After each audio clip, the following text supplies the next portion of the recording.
সংসদ সদস্যরা নানা সুযোগ সুবিধার মধ্যে গাড়ি কেনার জন্য শুল্কমুক্ত সুবিধা পান। আর এই সুযোগটি পুরোপুরি কাজে লাগিয়েছিলেন আওয়ামী লীগ আমলে দুই সাবেক এমপি। একজন ব্যারিস্টার, যিনি কিনা সোশ্যাল মিডিয়ায় তার কার্যকলাপের জন্য বেশি ভাইরাল। আরেকজন বাংলাদেশ ক্রিকেট দলের সাবেক অধিনায়ক। এছাড়া অভিনয় জগতের তারকাও রয়েছেন এই তালিকায়। জাপানের টয়োটা ব্র্যান্ডের ল্যান্ড ক্রুজার FJA 300W মডেলের গাড়িটির আমদানি মূল্য 1.5 কোটি টাকার কম, তবে শুল্ক কর পড়ে প্রায় 10 কোটি টাকা। এরপর আমদানিকারক প্রতিষ্ঠানের বিভিন্ন খরচ ও মুনাফা যোগ হয়ে গাড়িটি বাংলাদেশের বাজারে বিক্রি হওয়ার কথা প্রায় 12 কোটি টাকায়। তবে সংসদ সদস্যরা নিজেদের শুল্কমুক্ত সুবিধায় আমদানি করলে ছাড় পান প্রায় 10 কোটি টাকা। 12 কোটি টাকার গাড়ি কিনতে পারেন 1.5 কোটি টাকায়। সংসদ সদস্য হওয়ার এ তো এক বড় সুবিধা।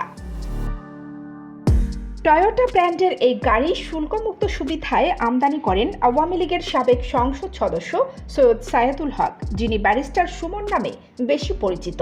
গত 7 জানুয়ারির নির্বাচনে স্বতন্ত্র প্রার্থী হয়ে তিনি প্রথমবারের মতো সংসদ সদস্য নির্বাচিত হন। দ্বাদশ সংসদ নির্বাচনের পর 51 জন সংসদ সদস্য শুল্কমুক্ত সুবিধায় গাড়ি আমদানির উদ্যোগ নিয়েছিলেন, ঋণপত্র খুলেছিলেন। তাদের মধ্যে 10 জনের গাড়ি দেশে পৌঁছায়।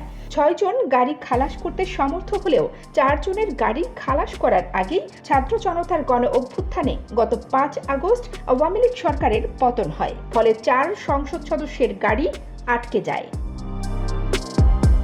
2009 থেকে 2023 সাল পর্যন্ত আওয়ামী লীগের 3 মেয়াদে প্রায় 576টি গাড়ি শুল্কমুক্ত সুবিধায় আমদানি করেন সংসদ সদস্যরা।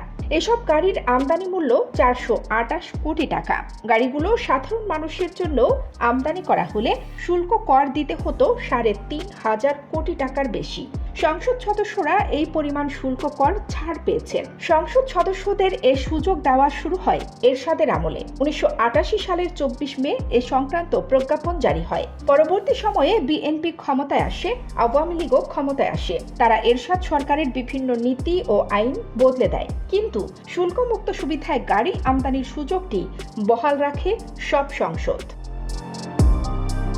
ঢাকা 10 আসনের সাবেক সংসদ সদস্য চিত্রনায়ক ফেরদৌস আহমেদ 9 কোটি টাকা বাজার মূল্যের একটি গাড়ি আমদানি করেন। তিনি শুল্ক ছাড় পেয়েছেন 8 কোটি টাকা।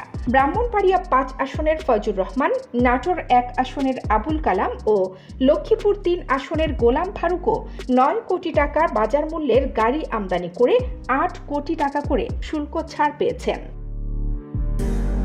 কানিস ফাতেমা, খবর সংযোগ।